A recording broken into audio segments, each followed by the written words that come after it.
SB4 Media osiibye otya mukama wange atazaala oli bulungi twala ntukoma kuzaala buzaazi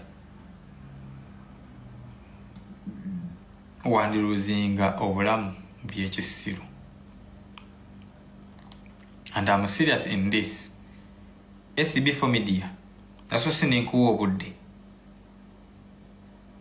naso sinenkuwa obudde nga ndowooza either onoonya content. SB4 Media wandibanga onfuukidde amanege mu mpale gesinza kukizaga nzimbirire either ngenda gatulisa katulike gobuli akwa information no publishinga tosaba evidence. SB4 Media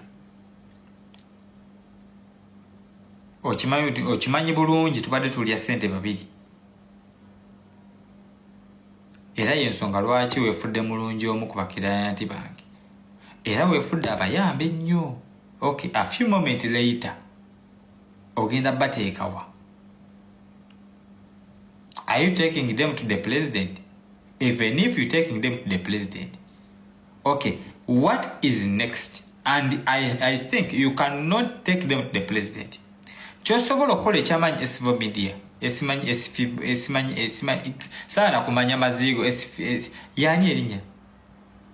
Kyosobola okukola ekyamaanyi kumutwala mu mafiina ate mbadde njagala nnyo olutalo luno lulume kubeera mu mafiina. And I respect that lady too much. So gwe SB4 Media okoze video nyingi, video ku video wevuga speed, nakola live egi live eno warning gye kuva gyendi. SB4 Media bino si bya mateeka kati mmwe bimba temulaba ku party yange ya kimafia and you gonna see it, and this is my part now. So SB4 Media tugenda mu mafia party. Bwe ntegeeza mafia party tugenda kuzinamu amazina. Don't play with me, you motherfucker. Don't. Please don't.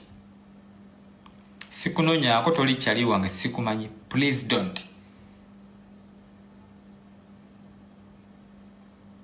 Please.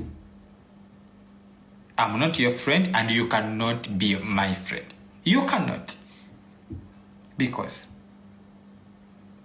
ola mukyalawo